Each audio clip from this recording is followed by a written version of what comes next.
Fala galera, eu sou o Fabiano Bandeira e aqui no meu canal muito Botafogo de futebol e regatas. Na última terça-feira o Botafogo elegeu um novo presidente.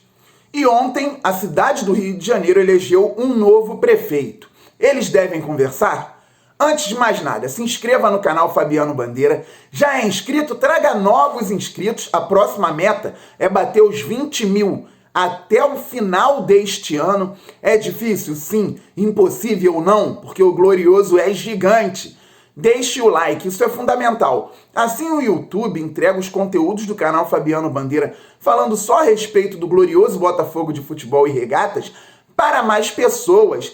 E ative o sininho para que você receba todas as notificações de todos os vídeos e todas as lives aqui do canal Fabiano Bandeira. Hoje, por exemplo, tem live na parte da noite. Venha ao canal 2 ou 3 vezes por dia para que você não perca nenhum conteúdo a respeito do nosso fogão. E galera, o campeão da Taça Rio Sub-20, o Botafogo de futebol e regatas, entra em campo hoje às 15 horas pelo Campeonato Brasileiro da categoria, hein? O time joga contra o Flamengo na Gávea e a partida tem a transmissão do Sport TV. O Botafogo está na 7ª posição, o Flamengo está na 6ª posição, os dois têm o mesmo número de pontos, mas o rubro-negro tem uma vitória a mais. O Botafogo pode então vencer o rival e subir mais na tabela, aí com um grande trabalho do treinador Ricardo Rezende, que além de saber muito a parte tática, conseguir melhorar a parte técnica dos jogadores, também tem aquela mentalidade vencedora que eu venho sempre falando aqui nos vídeos e nas lives. Então, galera, Durcésio Melo é o novo presidente do Botafogo e Eduardo Paes é novamente prefeito da cidade do Rio de Janeiro.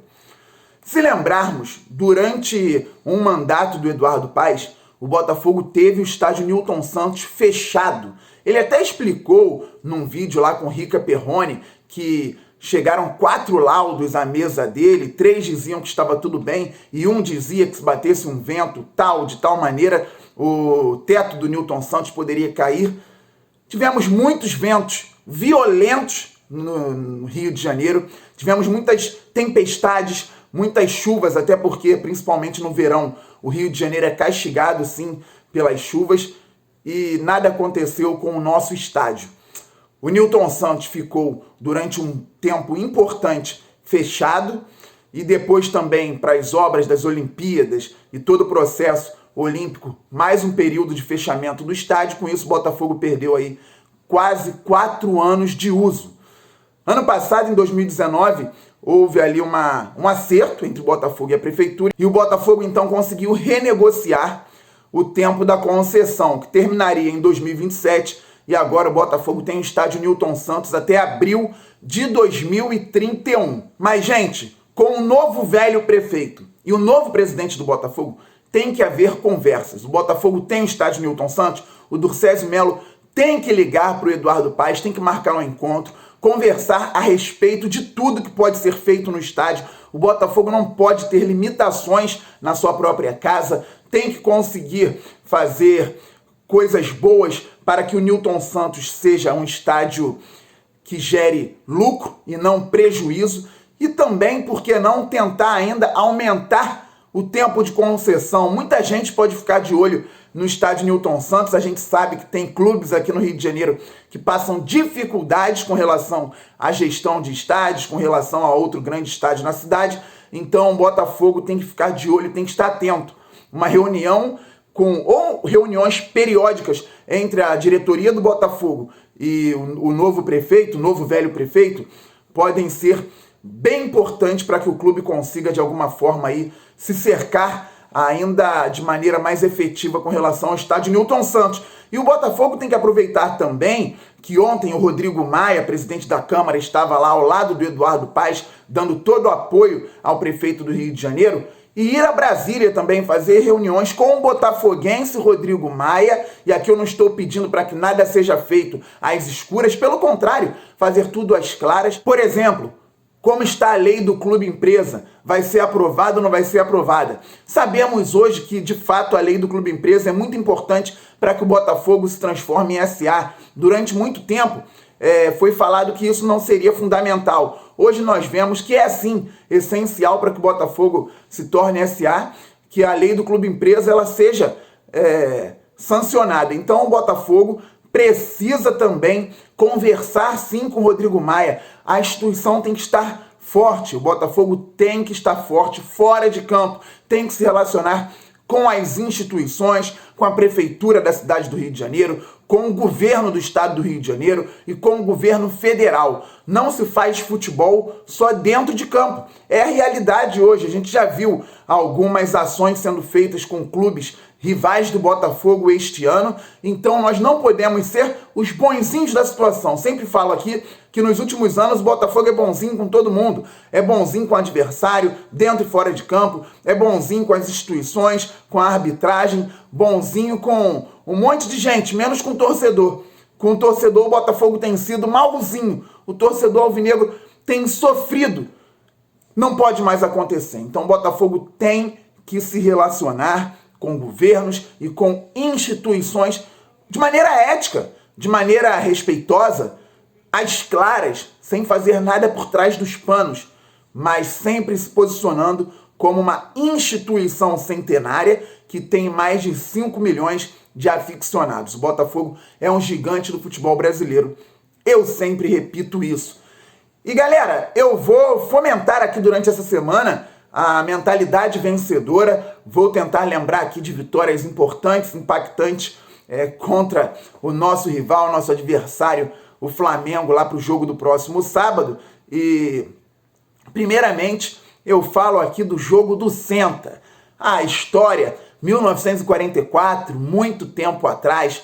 Pois é, muita gente fala que o Botafogo é o time do chororô, adversários querem falar isso, gente da imprensa tentando de alguma forma promover esta situação, mas como diz o livro do PC Guimarães, o professor PC Guimarães, o primeiro chororô da história foi do rubro-negro, foi do Flamengo, numa derrota para o Botafogo por 5-2, o famoso senta para não tomar demais. Não podemos esquecer a história. O Botafogo vencia o rubro-negro por 4-2, fez 5-2, o Flamengo começou a reclamar da arbitragem e para não ir embora do campo, para não perder a parte da renda, os jogadores do rubro-negro se sentaram em campo até passar o tempo regulamentar e o jogo ser encerrado. O Botafogo venceu o rubro-negro em General Severiano por 5-2, ficou marcado na história como o jogo do Senta. É vergonhoso para eles, nenhum outro time aqui do Rio de Janeiro passou por isso e pra gente é um marco. E muita gente sabe dessa história, essa não é novidade para ninguém, mas o que pouca gente sabe é que o grande jornalista que hoje nós temos muita saudade, o Armando Nogueira, um grande botafoguense, um poeta, um jornalista conceituado, ele chegara do Acre e o tio dele o levou para assistir essa partida, querendo transformá-lo em flamenguista. O tio dele queria mostrar lá os grandes jogadores do Flamengo à época e levou o Armando Nogueira para ver essa partida em 1944. O Botafogo deu um banho de bola no Flamengo, um verdadeiro baile. O rubro-negro caiu, passou essa vergonha de ter sentado em campo.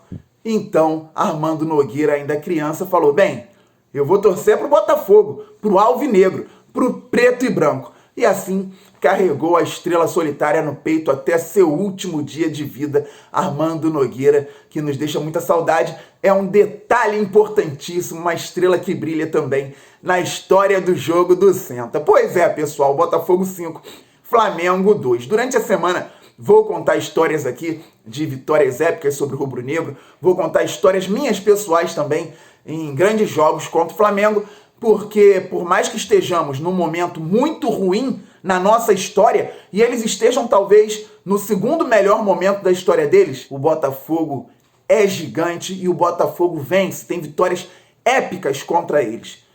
E que tenha uma no sábado também, porque a gente fala do passado para ter um presente melhor e um futuro muito melhor. Não é que fala do passado porque o passado é museu, não. Fala do passado quem tem história para contar, e o Botafogo tem. E a gente entende que no presente a gente tem que se reafirmar para que no futuro o Botafogo volte a ser protagonista no futebol brasileiro. Mas não vamos nos envergonhar da nossa história, que é maravilhosa. Só nesse clássico aí temos 107 anos. O primeiro clássico foi em 1913, o Botafogo venceu por 1-0 e agora teremos o jogo em 2020. São 107 anos de história. Eu espero que o Botafogo vença. Já começa a contar aí a tua história legal, a tua relação num jogo Botafogo e Flamengo. Já começa a colocar até o placar do sábado. Claro, gente, com aquela vitória do Glorioso, sem pessimismo. Falando muito sério, eu sei que tem muita gente preocupada com o futuro do Botafogo, muita gente preocupada com a situação atual. Não é simples realmente, mas eu, Fabiano Bandeira, estou tentando acreditar.